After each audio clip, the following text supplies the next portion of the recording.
যে সংসারে একদিন ছিল হাসির কলরব, সেই সংসারেই নেমে এসেছে এক দুঃসহ নীরবতা।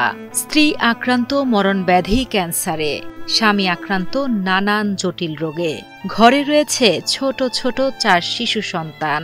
নিজের চিকিৎসা না করিয়ে স্ত্রীকে সুস্থ করতে সহায় সম্বল যা ছিল সব শেষ করে হয়েছেন নিঃস্ব। তাতে হয়নি কোনো লাভ। বর্তমানে অর্থাভাবে বন্ধ রয়েছে স্ত্রী নাজমা আক্তারের চিকিৎসা। এই অবস্থায় নিজের অসুস্থতা, 4 শিশু সন্তানের খাবার ও অসুস্থ স্ত্রীর চিকিৎসা সব মিলিয়ে মানসিকভাবে ভেঙে পড়েছেন স্বামী আব্দুর রহিম।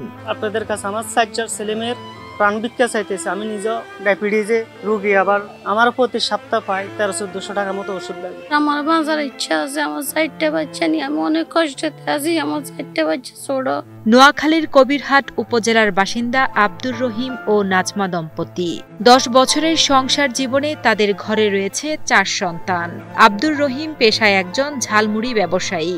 ঝালমুড়ি বিক্রির সামান্য আয় দিয়ে চলত তাদের সুখের সংসার। কিন্তু 3 বছর আগে হঠাৎ স্ত্রী নাজমার গলা ব্যথা ও জ্বর হলে ডাক্তারি পরীক্ষায় ধরা পড়ে গলায় টিউমার। পরে তার রূপ নেয় থাইরয়েড ক্যান্সারে।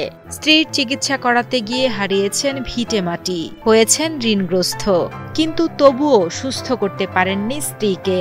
বর্তমানে জরাজীর্ণ এক ভাড়া বাসায় খেয়ে না খেয়ে অসুস্থ স্ত্রী ও সন্তানদের নিয়ে মানবেতর দিন কাটাচ্ছেন আব্দুর রহিম। এই পর্যন্ত 5-7 লাখ টাকার মতো আমার অপারেশনে গেছে। 2টা অপারেশন হয়েছে।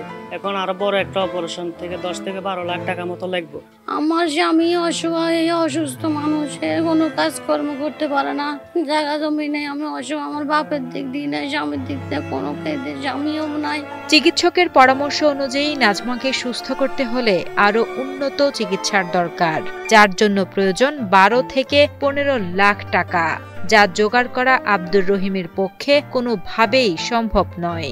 ছোট ছোট সন্তানদের মুখ চেয়ে স্ত্রীকে বাঁচাতে সরকার সহ বিত্তবানদের কাছে আর্থিক সহযোগিতার জন্য আবেদন জানান এই অসহায় স্বামী। আপনারা দেশবাসী আমার একটু সহযোগিতা করেন, তাহলে আমি আমার পরিবারটার ভালো কিছু দেখতে পারবো। যে পয়সা পারেন আমার একটু হেল্প করবেন বাইরে। আপনাকে মধ্যে আমি আবার কিছু হেল্প চাই, কিছু টাকা পয়সা দান করলে আমি বাঁচতে চাই। পরিবারটির এমন করুণ অবস্থায় ব্যথিত প্রতিবেশীরা। ছোট ছোট সন্তানদের মুখ চেয়ে এই পরিস্থিতিতে সমাজের হৃদয়বান ও সামর্থ্যবান মানুষদের পরিবারটির পাশে দাঁড়ানোর আহ্বান জানান তারা। মহিলারা বাঁচতে পারবো, মহিলাদের বাচ্চাদের দিকে তাকা হলো, সবাই একটু সহযোগিতা করেন। আপনারা যদি সহযোগিতা করেন তাইলে ওনার অপারেশনটা হইব, কারণ মা বোন সবাই আছে, ওনার দিকে একটু তাকাই আপনারা।